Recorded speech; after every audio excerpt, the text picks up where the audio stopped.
Il était une fois sur les côtes de Provence, à proximité de La Ciotat, un sculpteur sur bois dont les talents exceptionnels faisaient parler de lui bien au-delà des régions les plus lointaines. Sa spécialité, c'était la sculpture des figures de proue de navires. Il vivait avec sa fille, nommée Lisbeth. Lisbeth avait 16 ans quand se déroule notre histoire. Elle était très belle, avec une chevelure de longues mèches brunes aussi libre que le gabion. Lisbeth vivait seule avec son père depuis sa naissance, n'ayant jamais connu ses 4 frères et sa mère disparue dans les flots en de terribles circonstances. Et, de La Ciotat à Cassis, tout le monde chérissait le sculpteur et sa fille. Le bonheur semblait s'être de nouveau installé autour d'eux. Mais un jour, on annonça la venue d'un personnage autant redouté qu'étrange, appelé le pirate aux mains rouges. Était-ce à cause de ses crimes infâmes, de sa terrible cruauté, ou tout simplement pour ses mains qu'il avait rouges jusqu'au poignet, et ceci depuis sa naissance? L'équipage de Mains Rouges était tout aussi féroce. Seul un jeune esclave des côtes africaines illuminait d'une belle lueur d'humanité cet amas de bandits sanguinaires. Ce jeune homme avait la pénible tâche du calfa. Le calfa, c'est celui qui calfeutre les voies d'eau du navire, et il faut une belle force et beaucoup d'agilité pour ce travail. Mains Rouges avait le souhait de faire exécuter par le sculpteur la plus belle et la plus puissante figure de proue de navire qu'on aurait jamais vue. Le brave artiste aurait voulu décliner l'offre de travail, mais ses arguments, ses excuses polies n'y purent rien. Mains Rouges le voulait, Mains Rouges l'ordonnait. La colère du pirate, au premier refus du sculpteur, avait attiré la douce Lisbeth dans l'atelier. Et ce fut alors, pour le pirate, un moment de grande émotion. Lisbeth était sublime. Le trouble du bandit à sa vue fut si fort que ses compagnons s'en étonnèrent. Des sentiments amoureux venaient d'apparaître dans son âme cruelle. Pauvre Lisbeth, ce fut alors pour elle le début d'une aventure terrifiante.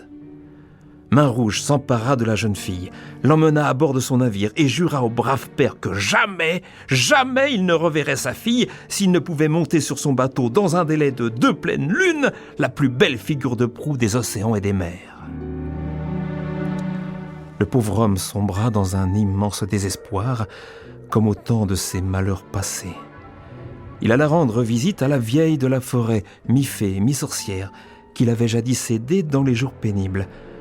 Malheureusement, elle ne fit que confirmer ses doutes. « Depuis longtemps, un mauvais esprit de la mer te charge des plus grands malheurs.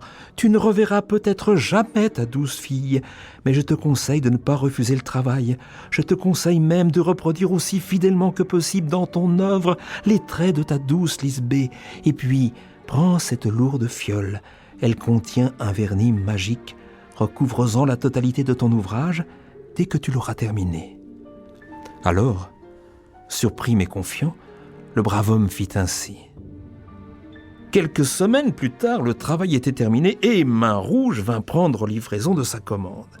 Mais, comme l'avait craint la vieille de la forêt, Lisbeth ne faisait plus partie du marché.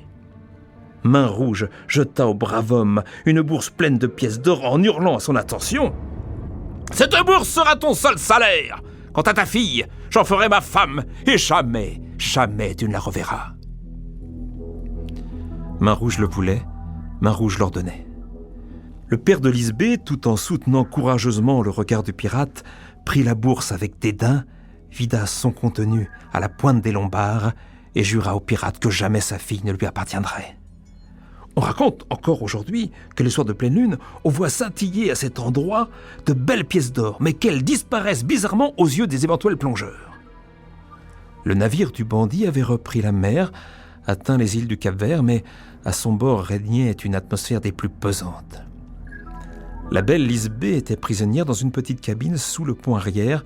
Elle aurait pu mourir d'ennui si elle n'avait entendu, quelquefois, tout doucement, l'écho d'une triste mélodie jouée à l'harmonica. C'était le jeune Calfa qui rompait le silence de sa solitude en jouant sur son harmonica des airs de son pays. Le Calfa savait bien que la jeune fille l'entendait, et c'est pour elle qu'il jouait. Il avait même frappé régulièrement sur la coque du bateau à proximité de sa cabine en espérant une réponse, mais Lisbeth n'avait pas osé le faire. Le galion du pirate à la figure de proue fantastique prit la route de l'île de la Tortue. Mais dès qu'il s'était éloigné de Mindelo, un gros temps le fit dévier très au sud. Main-Rouge, en habile marin, ne s'en soucia que peu. Pourtant, à la première tentative de changement de cap, le vent semblait se jouer de lui. Il emmenait de plus en plus le galion vers des eaux inconnues, des eaux que les marins redoutaient par-dessus tout. Le mauvais temps empirait. Les marins, d'habitude si braves, commençaient à blêmir. Jamais les conditions de navigation ne leur avaient paru si angoissantes. Certains osèrent même prétendre qu'un mauvais sort les persécutait depuis l'enlèvement de la jeune fille, et Main-Rouge avait de plus en plus de mal à conserver son autorité, à tel point que sa lucidité vacillait face aux sentiments qu'il avait pour la jeune prisonnière. Lui, le Forban aux multiples conquêtes marines et féminines, commençait à douter de lui. Avait-il bien fait de s'opposer aux faiseurs de proue? Alors, Main-Rouge ordonna une triple distribution de rhum pour calmer son équipage. L'ivresse s'étant bien installée à bord du navire, il fit venir Lisbeth sur le pont, au-dessus du gaillard d'avant. Les marins, ivres, entouraient la jeune fille. Elle n'avait pas d'autre issue que d'avancer en avant sur la proue du navire, tremblante, craintive, effrayée, la mort à quelques pieds sous elle. Les marins hurlaient en tentant de couvrir le vacarme des flots. C'est alors que brusquement, le pied fragile de Lisbeth a glissé sur le bois mouillé et que son petit corps a basculé dans les flots. Arrachée par une vague puissante, la jeune fille disparut aussitôt dans l'écume blanche. Pauvre enfant. Puis, la tempête a redoublé. Un marin fut projeté dans le filet de proue et on l'entendit crier « Regardez, regardez, la figure de proue, elle est vivante !» La puissance de la tempête était démente. Tous regardèrent vers la proue et découvrirent horrifiés 2 bras de grande beauté qui semblaient battre les flots pour les emmener sur des récifs tout proches. Quelques secondes plus tard, le galion de Main-Rouge se fracassa sur les rochers dans un grand bruit. Tous périrent. Main-Rouge fut le dernier à respirer un souffle de vie. Les yeux exorbités, fixant intensément un beau visage incrusté dans la proue du navire, moitié chair, moitié bois. Ce beau visage semblait lui dire que l'amour d'un père pour sa fille valait bien plus qu'une bourse pleine de pièces d'or. Quand le beau temps réapparut, au-delà des récifs, à quelques lieues, une forme serrait fortement un énorme bout de bois sculpté. C'était le jeune Khalfa. Il dériva plusieurs heures ainsi sur son radeau de fortune.